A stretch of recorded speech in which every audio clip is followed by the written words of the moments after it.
So good morning guys. तो चलिए start करते हैं आज के यानी कि 3 अप्रैल के इंपॉर्टेंट करंट अफेयर्स को। तो ये रहा आज का सबसे इंपॉर्टेंट प्रश्न कि अभी हाल ही में किस राज्य के कुंभकोणम पान के पत्ते और थोवलाई फूल माला को अभी जीआई टैग मिला है। तो सही उत्तर हो जाएगा तमिलनाडु। तो तमिलनाडु में तंजावुर के कुंभकोणम पान के पत्ते और कन्याकुमारी के थोवलाई फूल माला को अभी जीआई टैग दिया गया है। और इसी के साथ आप देखोगे तमिलनाडु से जीआई टैग उत्पादों की संख्या कितनी हो गई है, 62। तमिलनाडु के 62 प्रोडक्ट्स को अभी तक जीआई टैग मिल चुका है। और जीआई टैग से आपको याद आएगा कल भी एक प्रश्न हमने जीआई टैग से पढ़ा था। कौन सा? कि अभी अहमदाबाद की सोदागिरी ब्लॉक प्रिंट को जीआई टैग मिला है। तो एक बार जीआई टैग के बारे में फिर से जानते हैं। जीआई मतलब होता है ज्योग्राफिकल इंडिकेशन। ये एक्ट है 1999 का, लागू हुआ था 2003 में।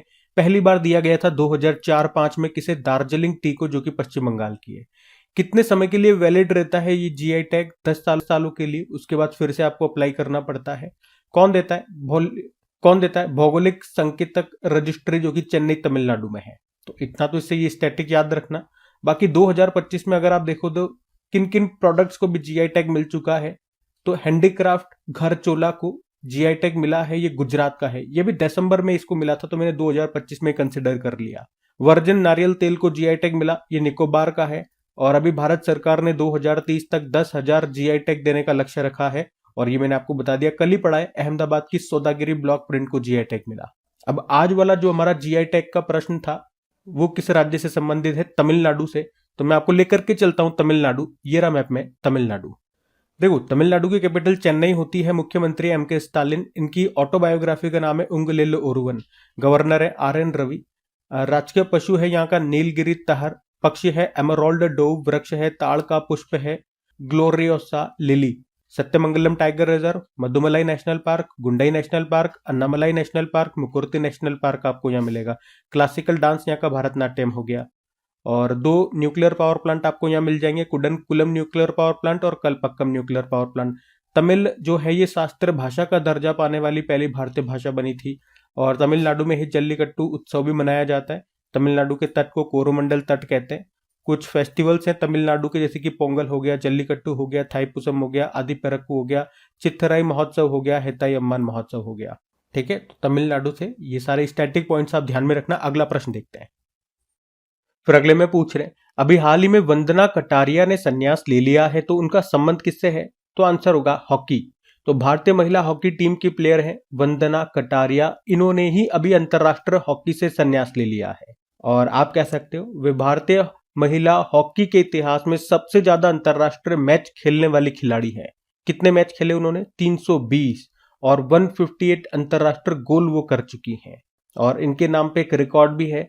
अभी जो टोक्यो ओलंपिक 2020 हुआ था, उसमें ओलंपिक हॉकी इतिहास में हैट्रिक बनाने वाली वो पहली और एकमात्र भारतीय महिला बनी थी। कौन से ओलंपिक में? टोक्यो ओलंपिक में ये कारनामा उन्होंने किया था। और 2022 में पद्मश्री उनको मिल चुका है। और उससे पहले 2021 में अर्जुन अवार्ड मिल चुका है। उत्तर प्रदेश की वो रहने वाली, उत्तर प्रदेश से है। और इसी तरह से आपको याद दिलाऊं कुछ प्लेयर्स जिन्होंने हाल ही में संन्यास ले लिया है। 2025 के नाम बता रहा हूं मैं आपको। एक तो अचंता शरद कमल, इनका संबंध टेबल टेनिस से है। स्टीव स्मिथ ऑस्ट्रेलिया के प्लेयर है, क्रिकेटर है, अभी वनडे इंटरनेशनल से संन्यास ले लिया। मुशफिकुर रहीम बांग्लादेश के प्लेयर है, अभी ओडीआई क्रिकेट से संन्यास ले लिया। तमीम इकबाल बांग्लादेश के प्लेयर है, अंतरराष्ट्रीय क्रिकेट से संन्यास ले लिया। और मार्टिन गप्टिल न्यूजीलैंड के प्लेयर है, अंतरराष्ट्रीय क्रिकेट से संन्यास ले लिया। मनोज कुमार बॉक्सर है, संन्यास ले लिया। सिमोना हालेप रोमानिया की प्लेयर है, टेनिस प्लेयर, संन्यास ले लिया। बी सुमित रेड्डी ये बैडमिंटन प्लेयर है हमारे, अभी इन्होंने बैडमिंटन से संन्यास ले लिया। तो इन सब ने अपने अपने खेलों से अभी रिटायरमेंट ले लिया। ये सब 2025 के ही मैं आपको बता रहा हूँ, तो ध्यान में रखना। अगला प्रश्न देखते हैं। और इन सब में अब एक और नाम शामिल हो जाएगा यहाँ पे, वंदना कटारिया का। फिर अगले में पूछ रहे हैं कि अभी हाल ही में किसे उगादी पुरस्कार से सम्मानित किया गया? तो सही उत्तर हो जाएगा माइना स्वामी को।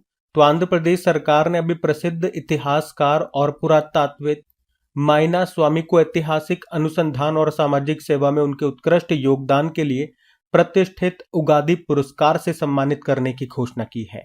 तो उगादी पुरस्कार ये आंध्र प्रदेश सरकार के द्वारा विभिन्न क्षेत्रों में उल्लेखनीय योगदान देने वाले व्यक्तियों को दिया जाने वाला सबसे प्रतिष्ठित सम्मान है। चलो इसी तरह से कुछ इंपॉर्टेंट अवार्ड्स में आपको रिवाइज कराता हूँ। ये सारे 2025 के इंपॉर्टेंट अवार्ड्स हैं।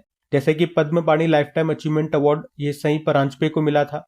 गंगाधर राष्ट्रीय पुरस्कार प्रसिद्ध ओडिया कवि प्रतिभा सतपथी को मिला था। अमेरिका का सर्वोच्च नागरिक सम्मान है the presidential medal of freedom, पहली बार किसी पुरुष फुटबॉलर को मिला, नाम है लियोनेल मेसी, अर्जेंटीना के हैं। तरुण दास सिंगापुर का मानद नागरिक पुरस्कार मिला। मेजर ध्यानचंद खेल रत्न पुरस्कार 2024 अभी 4 खिलाड़ियों को मिला था।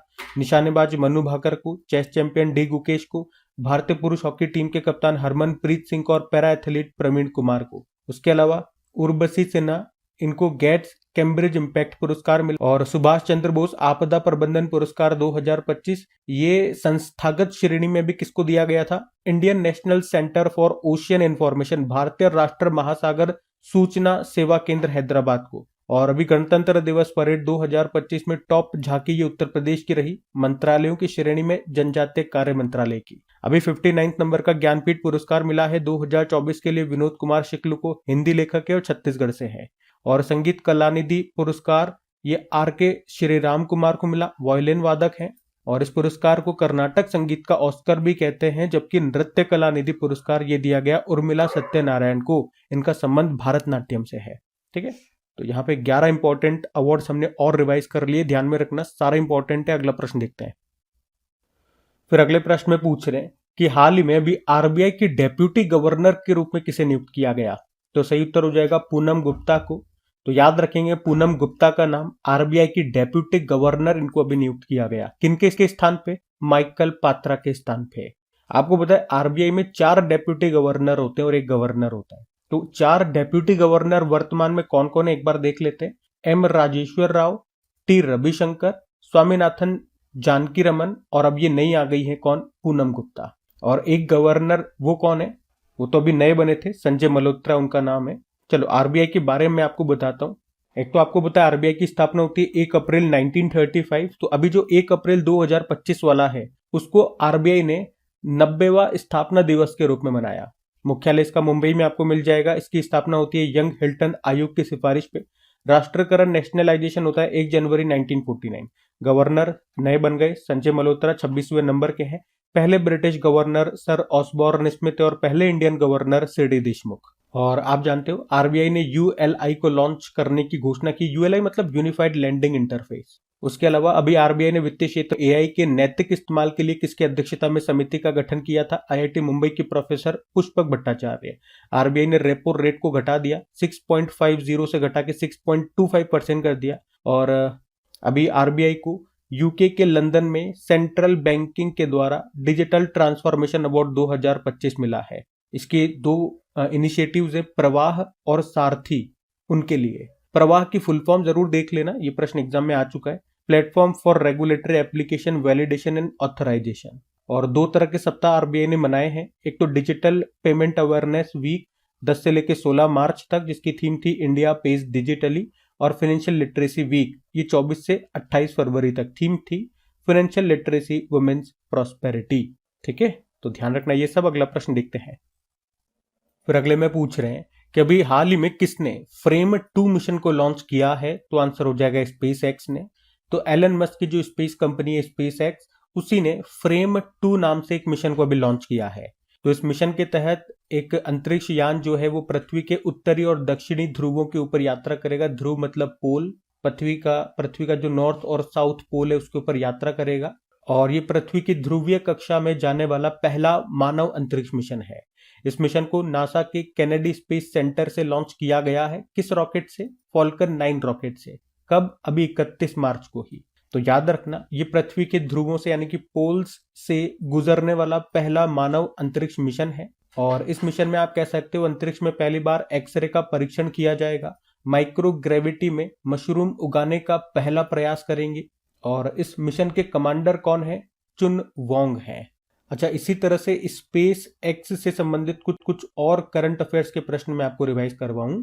तो अभी याद रखना है स्पेस एक्स ने अभी पूछे किस देश में अपना परिचालन बंद कर दिया? ब्राजील।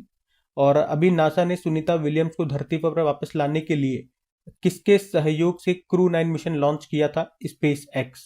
क्रू 9 मिशन गया था, उनको वापस लेके आया ये। और जापान का चंद्र मिशन है हकुतो R2। अभी दिसंबर में ये लॉन्च हुआ था, दिसंबर जनवरी में। और फॉल्कन 9, स्पेस एक्स के फॉल्कन 9 रॉकेट से इसको लॉन्च किया गया था। इसमें जो लैंडर है उसका नाम रेजिलियंस है, तो रोवर है वो टेनेशियस है। और अभी स्पेस एक्स ने ही पोलरिस डॉन मिशन भी लॉन्च किया था, स्पेस वॉक कराएगा ये लोगों को। और फॉल्कन 9 ने ही इसरो का भी GSAT-20 सैटेलाइट को भी लॉन्च किया था। और फ्रेम टू मिशन हमने पढ़ी लिया है, अर्थ के पोल्स की स्टडी करने के लिए लॉन्च किया गया। और अभी एलन मस्क ने डिजिटल वॉलेट एक्स मनी के लिए वीजा के साथ समझौता किया था। तो ये स्पेस एक्स से संबंधित कुछ करंट अफेयर्स के प्रश्न हमने देखे लेटेस्ट, ध्यान में रखना। अगला प्रश्न देखते हैं। अच्छा चलो, एक प्रश्न आपके लिए होमवर्क प्रश्न के रूप में छोड़ रहा हूं।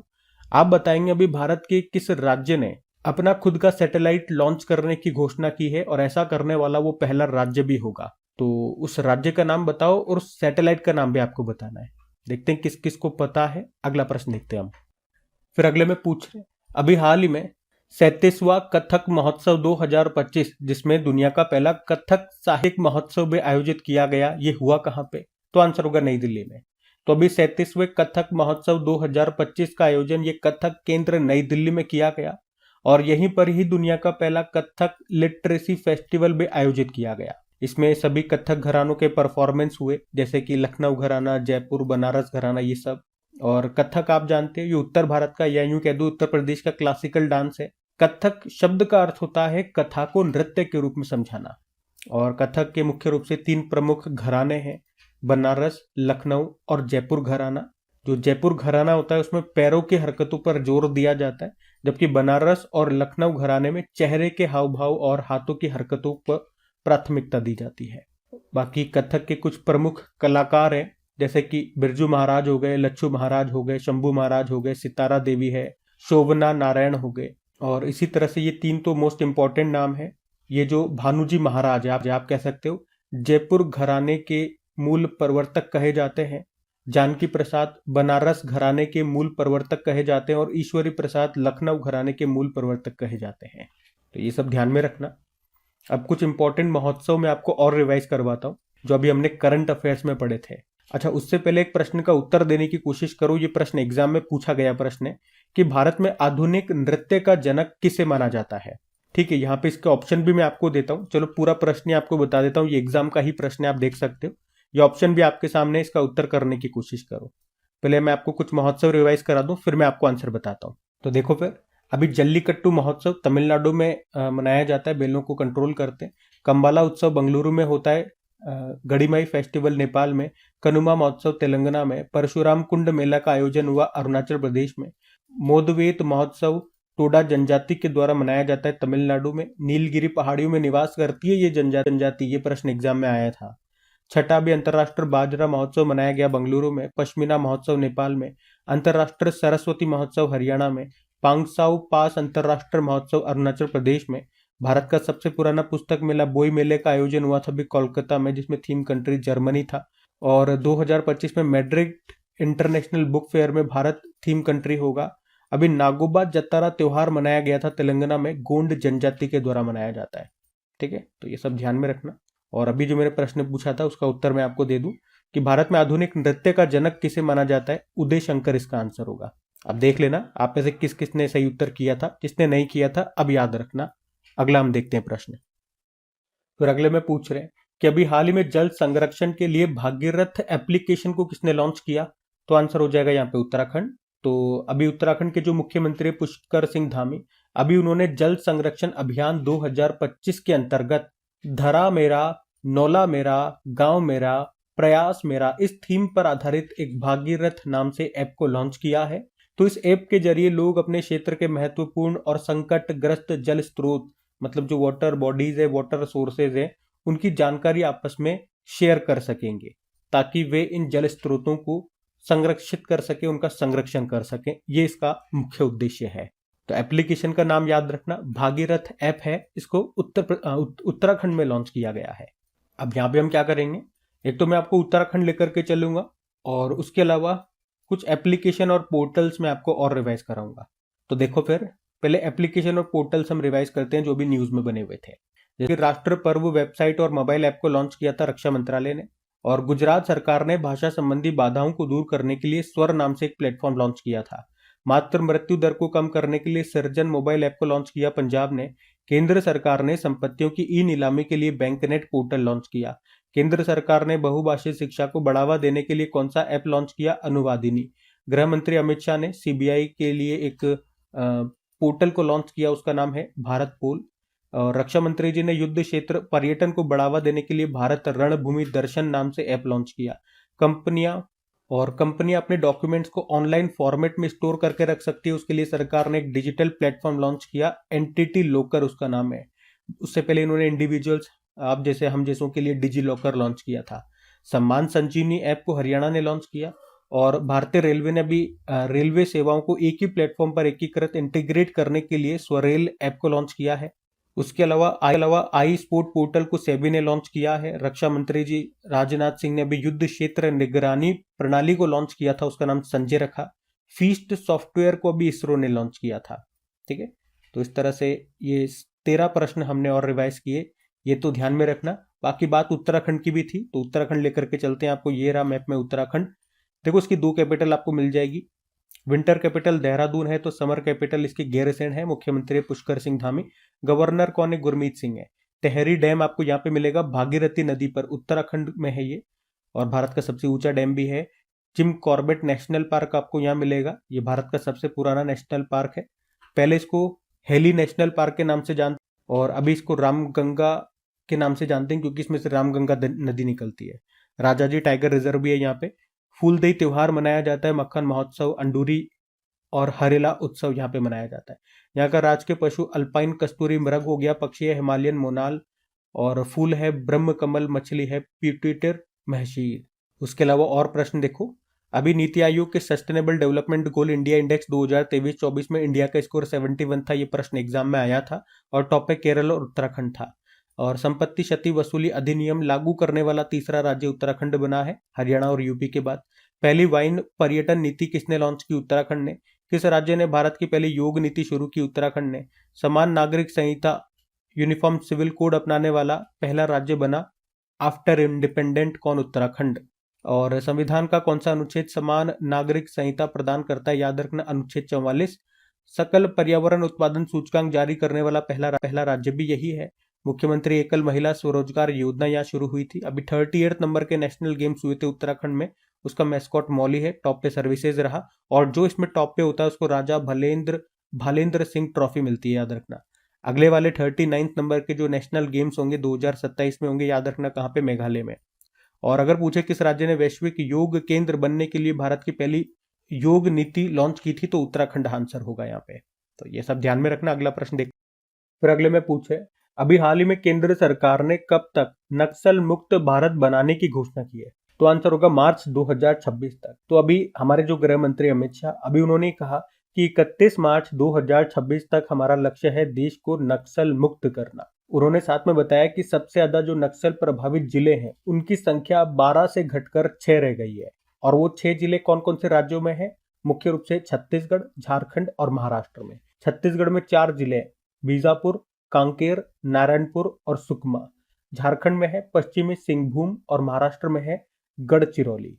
लेकिन इनमें भी जो नक्सलवाद है उसे पूरी तरह से हम खत्म कर देंगे, टारगेट रखा है मार्च 2026 का। अच्छा, इसी तरह से आपको याद होगा अभी 2-4 दिन पहले ही टारगेट से संबंधित एक शीट मैंने आपको रिवाइज कराई थी, जिसमें हमने देखा था अभी जितने भी करंट अफेयर्स के प्रश्न में इस तरह के टारगेट वाले प्रश्न आते हैं कि हमारा ये लक्ष्य है, हमारा वो लक्ष्य है, वो सभी प्रश्न मैंने आपको वहां पे रिवाइज कराए थे। तो एक बार फिर मैं आपको वो शीट रिवाइज करा रहा हूँ, बिल्कुल ध्यान से सुनिएगा। और ये शीट हम ऐसे ही रिवाइज करते रहेंगे, जब भी इस तरह का प्रश्न आएगा तो आपको ये ऐसे याद हो जाएगा। जैसे कि केंद्र सरकार ने 2024 तक कितने मिलियन टन घरेलू इस्पात यानी कि स्टील उत्पादन का लक्ष्य रखा? 500 मिलियन टन। सुप्रीम कोर्ट ने राजस्थान में किस वर्ष तक बाल विवाह उन्मूलन का लक्ष्य रखा? 2030। एनीमिया उन्मूलन का मतलब होता है समाप्त करना। एनीमिया को खत्म करने का लक्ष्य 2047। टीबी उन्मूलन का लक्ष्य 2025। मलेरिया को खत्म करने का लक्ष्य 2030।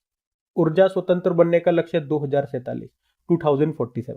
नेट कार्बन जीरो उत्सर्जन का लक्ष्य 2070। चंद्रमा पर भारतीय अंतरिक्ष यात्रियों को उतारने का लक्ष्य 2040। खुद का अंतरिक्ष स्टेशन बनाने का लक्ष्य 2035। इसरो ने कहा कि भारत का लक्ष्य है 2030 तक मलबा मुक्त अंतरिक्ष का निर्माण करेगा। भारत सरकार 2029 तक अंटार्कटिका में मैत्री 2 अनुसंधान केंद्र स्थापित करेगा। भारत का लक्ष्य है भारत को कुष्ठ रोग मुक्त बनाना 2027 तक। भारत सरकार ने 2030 तक 10,000 जीआई टैग का लक्ष्य रखा। भारत का 2030 तक कितना रिन्यूएबल एनर्जी का टारगेट है? 500 गीगावाट। भारत ने लिम्फोटिक फाइलेरियासिस यानी कि एलिफेंटियासिस मतलब हाथी पांव को कब तक खत्म करने का लक्ष्य रखा? 2027। भारत सरकार ने 2030 तक 10,000 जीआई टैग, ये तो हो गया ऊपर। और परमाणु मिशन के तहत भारत ने वर्ष 2047 तक कितनी परमाणु ऊर्जा उत्पादन क्षमता स्थापित करने का लक्ष्य रखा? 100 गीगावाट। ठीक है, तो ये सारे इंपॉर्टेंट प्रश्न है और इस तरह की शीट मैंने आपको पहले भी कहा था, ये आपको कहीं पर नहीं मिलेगी। चाहे कोई सा भी बड़े से बड़ा चैनल जिनके लाखों में व्यूज आते हैं वो भी आपको ये इस तरह से नहीं पढ़ाएंगे। तो मैं आपको इस तरह का कंटेंट दे रहा हूँ, तो इसकी वैल्यू करो, या तो इसको स्क्रीनशॉट ले लो या लिख लो। और इसकी भी जरूरत नहीं है, मैं आपको बार बार रिवाइज कराता रहूंगा, रिपीट कराता रहूंगा, तो आपको यहीं पे याद हो जाएगी। शर्त क्या है, लेकिन रेगुलर आपको रहना पड़ेगा। और जब भी मैं आपको रिवाइज कराता हूँ चीजों को, चाहे ये वाली शीट हो या कोई सी भी शीट हो, तो मेरे साथ साथ बोला भी करो। बोलने में आपका पैसा नहीं लगता है, बोलोगे तो चीजें आपको जल्दी याद होगी और लंबे समय तक याद रहेगी। इसके 2 बेनिफिट होते हैं। ठीक है, बाकी अगले प्रश्न की ओर बढ़ते हैं अभी। फिर देखो अगले में क्या पूछ रहे हैं कि अभी हाल ही में आईआईएम अहमदाबाद ने अपना पहला अंतरराष्ट्रीय परिसर कहां पर शुरू करने की घोषणा की है? तो आंसर होगा दुबई में। तो आईआईएम अहमदाबाद ये अपना पहला इंटरनेशनल कैंपस ये दुबई में खोलेगा। और आप कह सकते हो ये भारत का पहला मैनेजमेंट इंस्टीट्यूट है जो कि भारत के बाहर अपना परिसर स्थापित कर रहा है, और वो भी कहां पे? दुबई में। क्योंकि अभी तक आईआईटी वगैरह से तो इस तरह के काफी प्रश्न हम पढ़ चुके हैं, लेकिन जो मैनेजमेंट इंस्टीट्यूट से हमारे, उसमें ये पहला केस है, तो ये इंपॉर्टेंट रहेगा। जैसे कि आईआईटी से ही ये देखो प्रश्न मैंने लिख दिया कि भारत का पहला आईआईटी जिसने भारत के बाहर अपना पहला कैंपस स्थापित किया था वो कौन था? आईआईटी मद्रास था। और कहां पे किया था? तंजानिया में, जो अफ्रीका का देश है, जहां पे अफ्रीका की सबसे ऊंची पर्वत चोटी माउंट किलिमंजारो आपको मिलेगा, तंजानिया वहीं पे। उसकी पहली महिला डायरेक्टर बनाई थी उन्होंने प्रीति अगलायम को। ये प्रश्न एग्जाम में आ चुका है। और आईआईटी दिल्ली ने, याद रखना, अपना ऑफशोर कैंपस मतलब भारत के बाहर अपना परिसर कहां पे स्थापित करने की घोषणा की आईआईटी दिल्ली ने? दुबई में। और आईआईएम अहमदाबाद की बात करें, इसके डायरेक्टर कौन है? भारत भास्कर है। और अगर मैं आपसे पूछूं कि भारत की पहली गति शक्ति अनुसंधान पीठ कहां पर स्थापित की गई, ये कुछ समय पहले का, पिछले साल का ही करंट अफेयर्स का प्रश्न है ये, आईआईएम शिलोंग आंसर होगा। वैसे दुबई की बात है तो दुबई से 2-4 प्रश्न मैं आपको रिवाइज कराऊं। एक तो याद रखना, जो वर्ल्ड गवर्नमेंट समिट अभी हुई थी 2025 में, 12वां संस्करण, वो हुआ दुबई में। और भारत 2024 में किस शहर में एफडीआई का सबसे बड़ा विदेशी निवेशक बना है? तो दुबई आंसर होगा। दुनिया की पहली 100% पेपरलेस गवर्नमेंट बनी थी दुबई की। दुबई ने ही दुनिया की पहली एयर टैक्सी सेवा शुरू की थी। और हाँ, ये प्रश्न भी याद रखना कि कौन सा आईआईटी दुबई में इंटरनेशनल रिसर्च सेंटर खोलेगा? तो आंसर हो जाएगा आईआईटी मद्रास। प्रश्न अगर इस तरह से आएगा कि कौन सा आईआईटी अपना ऑफशोर कैंपस यानी कि भारत के बाहर अपना पहला कैंपस स्थापित करेगा, तो फिर आंसर हो जाएगा आईआईटी दिल्ली। ठीक है, दोनों अलग अलग तरह के प्रश्न हैं, तो ध्यान रखना। अगला प्रश्न देखते हैं।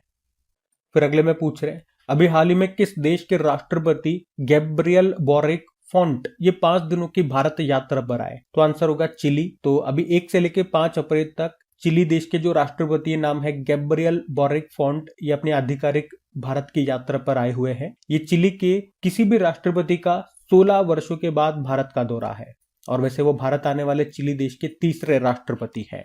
और यहाँ पे आप कह सकते हो भारत और चिली देश के बीच में कितने समझौतों पर हस्ताक्षर होंगे? 4 समझौते होंगे।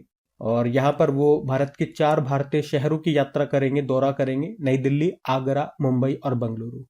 चिली ये साउथ अमेरिका का एक देश है, मैं आपको मैप में दिखाता हूँ, ये रहा मैप में चिली। इसका शेप भी जो मिर्ची होती है चिली उसी की तरह है। और कैपिटल सैंटियागो हो गई, करेंसी है चिलियन पेसो, प्रेसिडेंट है गैब्रियल बोरिक। तांबे का भी सबसे बड़ा उत्पादक देश है ये। बाकी ये थी आज की हमारी करंट अफेयर्स की क्लास। कमेंट करके जरूर बताइएगा सेशन आपको कैसा लगा। अच्छा लगा तो प्लीज वीडियोस को सपोर्ट जरूर कीजिएगा अपने दोस्तों के साथ में, स्टडी ग्रुप में एक बार शेयर करके। अगर आपने अभी तक वीडियो को लाइक नहीं किया तो लाइक जरूर करना। और हाँ, कल से हमने एक नई सीरीज स्टार्ट की है जिसमें हम 2024 के इंपॉर्टेंट क्वेश्चंस को कवर कर रहे हैं। एक तरह की टेस्ट सीरीज है ये, तो इसके बारे में यहाँ पे मैं ज्यादा नहीं बताऊंगा। तो जो भी लोग इंटरेस्टेड हैं 2024 के इंपॉर्टेंट क्वेश्चंस का रिवाइज करना चाहते हैं, तो उन लोगों के लिए सीरीज ये मोस्ट इंपॉर्टेंट होने वाली है, तो एक बार उसको जाकर के देखिए, डेफिनेटली आपको पसंद आएगी। और अगर आपको ये पसंद आएगी तो हम इसे जरूर कंटिन्यू रखेंगे। तो अभी तो एक डेमो के तौर पे आप कह सकते हो, एक पायलट प्रोजेक्ट के तौर पे हमारी सरकार स्टार्ट करती है ना कोई भी योजना, पायलट प्रोजेक्ट के तौर पे, तो उसी तरह से ये पहला टेस्ट मैंने रिवील कर दिया। तो आप लोग उसे जाकर के देखिएगा। 2-3 दिन में इस वीडियो का रेस्पॉन्स देखते हैं, अगर रेस्पॉन्स पॉजिटिव रहता है तो हम इसे कंटिन्यू करेंगे। हर 1-2 दिन में इस तरह के वीडियोस में लेकर के आऊंगा। तो पहले आप सभी लोगों से निवेदन है, सब लोग जाकर के पहले जाकर के उसको टेस्ट करो। कोई भी प्रोडक्ट होता है तो पहले, कुछ भी खाने प्रोडक्ट हो गया, पहनने का, खाने का, जो भी है, एक बार टेस्ट तो करना पड़ता है ना, चखना पड़ता है ना, तो उसे जाकर के जरूर टेस्ट कीजिए, तभी आपको पता लगेगा कि क्या है। अपने वीडियो सेक्शन में आपको मिल जाएगा, अपनी क्रिक एग्जाम एप्लीकेशन में भी ऊपर ही ऊपर मैंने लगा दिया है वीडियो, टेलीग्राम पे भी वीडियो आपको मिल जाएगा, जाकर के आप देखें। बाकी आपको पता ही है, डेली मैं आपको बताता हूँ जो भी आज हमने पढ़ा है, इसका डिटेल्ड ये पीडीएफ आपको मिल जाता है फ्री में। कहाँ पे? अपनी क्रिक एग्जाम एप्लीकेशन पे। और क्विज भी आपको वहीं पे मिल जाएगी इसकी प्रैक्टिस करने के लिए। क्रिक एग्जाम एप्लीकेशन का लिंक नीचे डिस्क्रिप्शन बॉक्स में है, या गूगल प्ले स्टोर से भी आप उसे इंस्टॉल कर सकते हो डायरेक्ट। तो चलो भी कल के प्रश्नों का क्विक रिवीजन कर लेते हैं और फिर सेशन एंड करते हैं। तो कल पहला प्रश्न पूछा था भी, राष्ट्रमंडल राष्ट्रों की महासचिव बनने वाली पहली अफ्रीका महिला बन गई है, नाम है शर्ली बॉचवे, घाना देश की है। फिर पूछा भी, टाइगर ट्रम्प अभ्यास किस देश के बीच में हुआ? भारत और अमेरिका के बीच में। अंतरराष्ट्रीय योग दिवस की थीम रिवील कर दी गई, क्या है? एक पृथ्वी एक स्वास्थ्य के लिए योग। और फिर पूछा था, the great conciliator Lal Bahadur Shastri and the transformation of India, इस बुक को लिखा संजीव चोपड़ा ने। सरोल फेस्टिवल ये मनाया गया झारखंड में। और प्रसिद्ध सौदागिरी ब्लॉक प्रिंट को जीआई टैग मिला, इसका संबंध है अहमदाबाद से। और अभी सीनियर एशियाई कुश्ती चैंपियनशिप 2025 का आयोजन कहाँ पे किया गया? अम्मान, जॉर्डन की कैपिटल अम्मान में। विश्व ऑटिज्म जागरूकता दिवस मनाया जाता है 2 अप्रैल को। और 2025 में पुरुष एशिया कप हॉकी प्रतियोगिता कहाँ पर होगी? भारत में। कितने मियामी ओपन 2025 का खिताब जीत लिया है? तो आंसर होगा आर्यना सबलेंका। चलो कल का भी होमवर्क प्रश्न देखते हैं और सेशन एंड करते हैं। तो कल आपसे पूछा था, दृष्टि 10 स्टारलाइनर क्या है? ये एक तरह का ड्रोन है। आप सभी ने प्रश्न का बिल्कुल सही उत्तर दिया। अब ये रहा आज का आपका होमवर्क प्रश्न।